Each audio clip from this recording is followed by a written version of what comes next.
So guys, selamat datang ke SRTV. So sebenarnya anda tahu, aku sekarang berada di outstation. So di Kuala Lumpur lah, to be precise.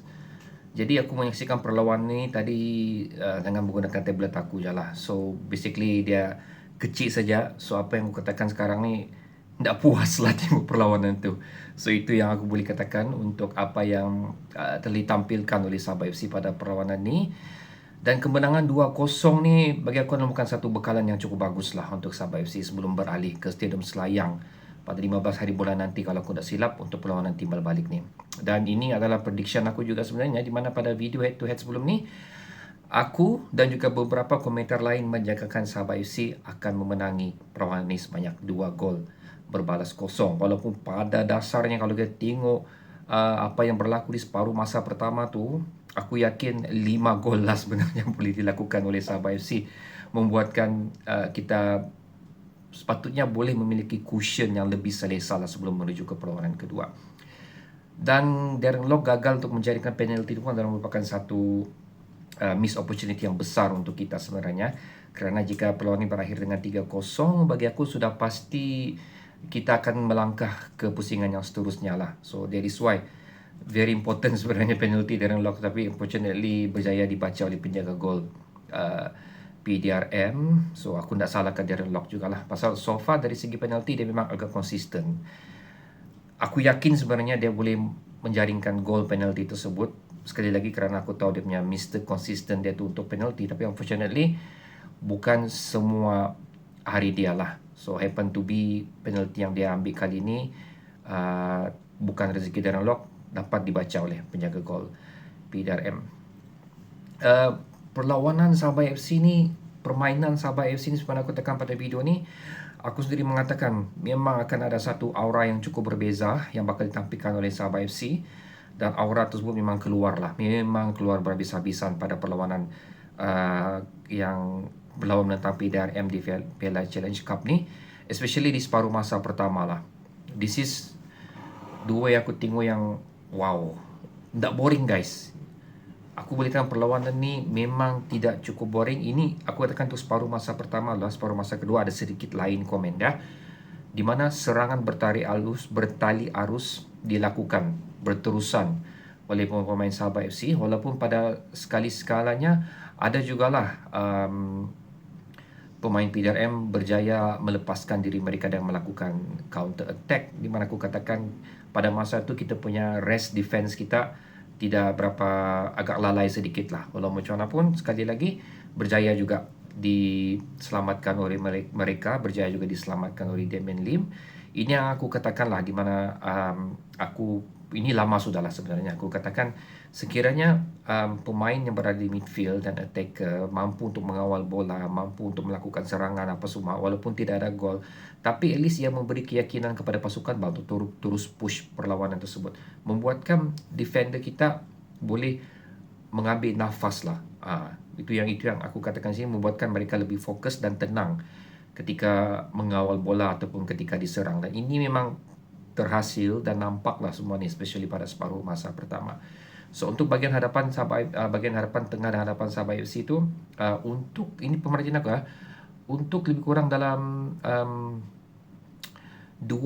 minit pertama lah. Pasal aku ada katakan banyak pemain baru dimasukkan ni, antaranya ialah seperti sorry, Ondong Emba, si Duye, lepas tu si siapa lagi tu? Actually dua orang je lah sebenarnya. Membuatkan kedua-dua pemain ni macam tidak boleh keluar berhabisan. Itu satu aku boleh katakan, kerana mereka macam aku katakan pada video sebelum ni, untuk menyesuaikan diri dulu dengan permainan bola sepak tempatan ni. Of course dikenakan lagi dengan mereka tidak berapa fit, baru bersama-sama dengan klub, itu juga menjadi faktor utama lah. Apa yang aku katakan di sini, yang aku banggakan di sini, mereka tidak mengambil masa yang lama untuk menyesuaikan diri mereka dengan permainan Sabah FC. In fact, si Ondong Emba ni, dia adalah merupakan pemain yang menarik perhatian aku lah untuk separuh masa pertama. Dan dia ni ada mempunyai aura yang membuatkan crowd menjadi keep on going. Macam crowd terus jadi gila. Asal dia pegang bola je, crowd semua jadi gila. So dia ada kemampuan tersebut ini merupakan salah satu faktor juga lah untuk membangkitkan semangat mereka pada perlawanan ni. Jadi struktur permainan serangan pada separuh masa pertama memang cukup bagus.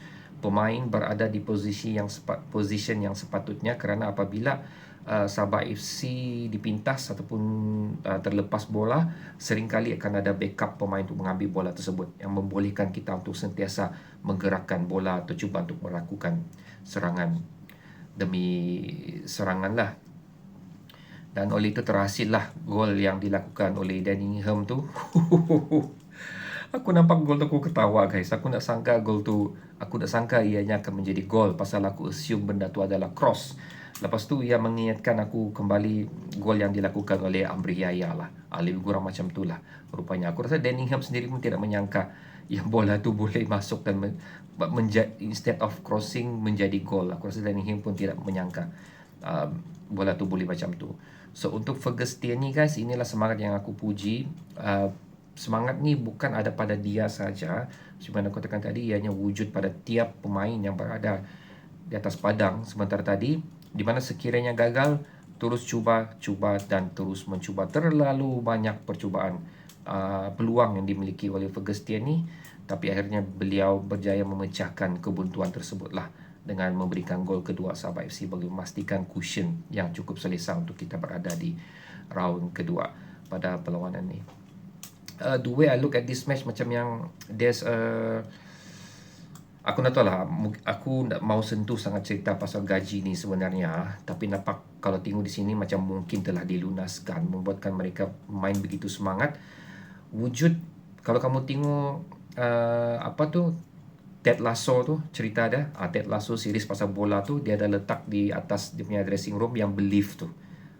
Macam seolah-olah pemain kita kembali memiliki belief tu, yang percaya walau macam mana keadaan sekalipun, teruskan usaha kerana ianya pasti akan membuahkan hasil. Dan memang terbuktilah di separuh masa pertama tersebut. Tapi separuh masa kedua, aku nampak di sini, especially apabila masuk ke minit 70, pertukaran beberapa pemain, aku perhatikan macam si Douye, Dominic Tan, even Nongba pun nampak macam kapus-kapus pada perlawanan tu. So we are talking about fitness lah sebenarnya. Bukan salah mereka sebenarnya, pasal mereka, aku boleh katakan macam agak lama bercuti untuk tidak bermain di highest level of competition. Itu membuatkan mereka jadi macam tu lah. So kalau diberi peluang lagi, diberi masa lagi untuk bermain, aku yakin mereka ni macam mampu untuk mengekalkan kemampuan mereka di sepanjang perlawanan tersebut lah. So memang ada drop off lah, especially pada minit ke-70.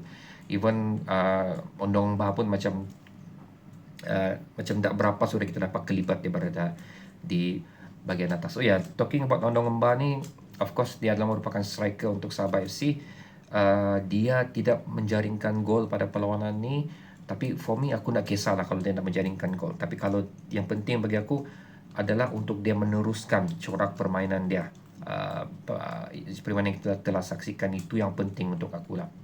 Gerakan 1-2 yang dilakukan oleh Ondong Bah dan juga Ernesto tu, itu yang antara reason yang membuahkan hasil terjadinya gol kedua. Kalau aku tak silap lah, tapi gerakan 1-2 dia dengan Ernesto tu memang cantik lah. So that is the thing yang aku cakap pasal Ondong Bah lah. Biar dia nak menjaringkan gol, tapi kalau dia terus memberikan persembahan yang diberikan pada perlawanan ni, aku yakin dia boleh dikatakan menjadi salah satu ancaman utama lah untuk pasukan yang bakal kita tentang. So berbalik kepada cerita minit ke-70 tu, aku nampak ada kurangnya intensity permainan Sabah FC, di mana intensity pada separuh masa pertama memang cukup tinggi, memang aku suka tengok, dan ianya tidak dilakukan lah pada separuh masa kedua, sekali lagi minit ke-70 tu. Dan aku fahamilah kerana memang level of fitness pemain kita, stamina tu memang sudah drop lah apabila masuk ke minit 70 tu. Kita nampak juga macam even siapa sebenarnya tu, Danny Ingham pun sudah tidak naik ke atas, Ernesto pun sudah tidak berapa naik ke atas, Ondong Bah pun sudah drop ke bawah. Even kemasukan siapa sudah pemain import satu kita tu lagi, even selepas kemasukan si Belfort pun tidak berapa berada di bahagian atas. So menunjukkan Alto Linus rasa macam memang game over sudahlah. So is about time untuk pemain kita kasih slow rentak perlawanan. Kenapa? Aku tengok kerana untuk mengelakkan lagi sebarang injury lah. Aku ni sekarang ni risau si Duye, aku ni risau si Dominic Tan ni.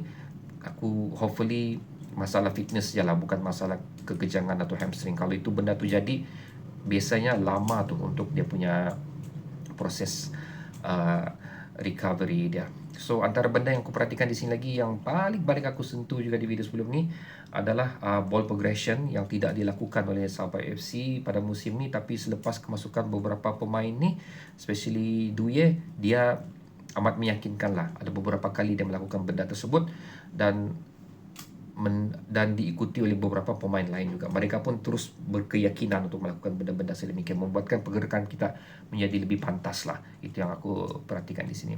So player yang aku rasa need to improve lagi lah kalau dia mau kekal bersama Sabah FC, bersaing di saingan Liga Super, sentiasa menjadi starting 11 Pelicanos guys. Dia sudah terlibat dalam perlawanan ni, dia terlibat juga lah beberapa kali melakukan mistake. Fungsi dia pada perlawanan ni adalah selaku defensive midfield. So untuk dia mendapatkan kad kuning awal, actually kad kuning yang dapat tu pun bagi aku sia-sia lah, patut dia tidak melakukan benda tersebut. Pasal defensive midfield ni adalah individu yang melakukan kerja-kerja kotor lah.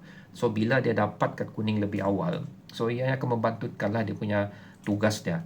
So itu yang aku nampak. So bila ada kad kuning tu, aku nampak terus dia kasih play safe, lebih kurang macam tu. So function dia sudah tidak berapa wujud. Maksud aku tu, kamu tengok permainan si Fandi Awad untuk PDRM ni, begitu those kind of playing style lah untuk defensive midfield yang aku suka sangat. Aku suka tengok Fandi Awad pada perlawanan ni. Kalau boleh aku mau dia bersama Sabah FC lah untuk berada di bahagian defensive midfield kita. So itu untuk Pelicanos lah. So aku dah tahu lah kalau dia boleh improve lagi, tapi aku mengharapkan dia boleh improve lah, kerana pasal aku mau juga dia terus bersama Sabah FC. So okay guys, 12 minit sudah aku rakam ni. Banyak benda aku mau cakap sebenarnya tentang kemenangan kita melawan PDRM ni, karena sekali lagi ianya merupakan satu version baru Sabah FC lah, yang telah terbukti memang cukup bagus pada malam ni. Jadi apa-apa benda yang aku nak sentuh, aku beri peluang anda pula untuk mengeluarkan pandangan anda di ruang komentar di bawah. So sila letakkan pendapat anda di ruang komentar bawah. So good job untuk Sabah FC memenangi perlawanan ni. Good job untuk pemain terbaru kita kerana menjalankan tanggungjawab anda selaku pemain import. Bagusnya, maksudnya tu level yang berbeza lah telah mereka tampilkan. Jadi bertemu lagi di video seterusnya guys. Assalamualaikum.